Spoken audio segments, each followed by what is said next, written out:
E aí, galerinha do YouTube, aqui é mais um vídeo de Mara Headshot. Com vocês eu apresento a panela de latinha.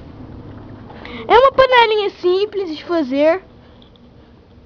Nem nós vai precisar de duas latinhas dessas, que é as coisas que nós vai precisar.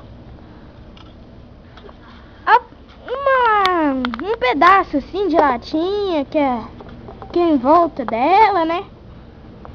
Que vai ficar desse jeito. Uma meia latinha, né? Uma meia latinha, mais ou menos a meia aqui de um desse daqui. Um pedaço que aqui, ó, que é esse fundinho aqui, ó, vai ficar desse jeito. Pera aí, deixa eu pegar aqui. Cortadinho, vai ficar uma fitinha e uma tesoura. Daí, gente, os primeiros passos que vocês têm que fazer, né, é pegar alguns pedaços para transformar desse jeito. Que agora que nós vai... Daí que você já fez isso daqui, né, que eu vou deixar aqui, ó, do lado a câmera, que vai ser o nosso começar. Vai começar logo, né, que agora. Daí, gente, aqui já está começando.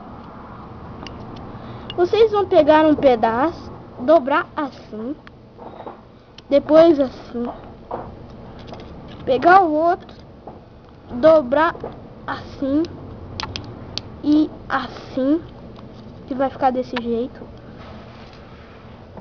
É igualmente, né? Pegar um pedaço de fita, né? Como vocês podem ver. Pegar esse daqui, dobrar, colocar aqui, ó. Ai, ai. Pedacinho de fita. E deixar ele aqui.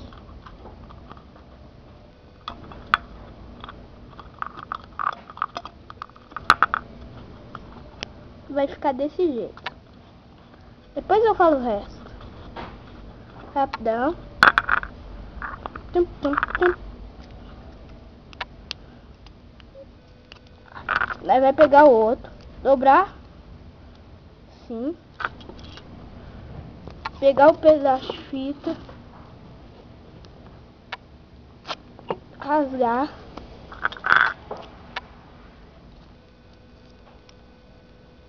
pegar aqui e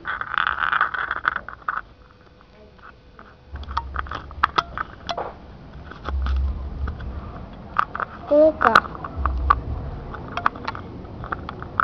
Daí nós pega a tampa, que é essa daqui, colocou.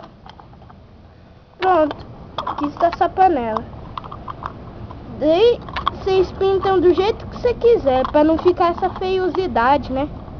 Ah, gente, também tem uns pedaços aqui, ó. Se você achou muito grande, você corta uns pedaços, né? Se você achou, né, muito grande. Daí a panela vai ficar desse jeito. Eu vou enfeitar ela aqui só pra vocês verem. Dei na imagem no finalzinho lá na descrição. Vai estar as coisas lá pra gente. Vai estar as fotos, né? Que vai estar lá. Dei e só. Alguns minutinhos. Tchau. Diego falou. Diego desligou.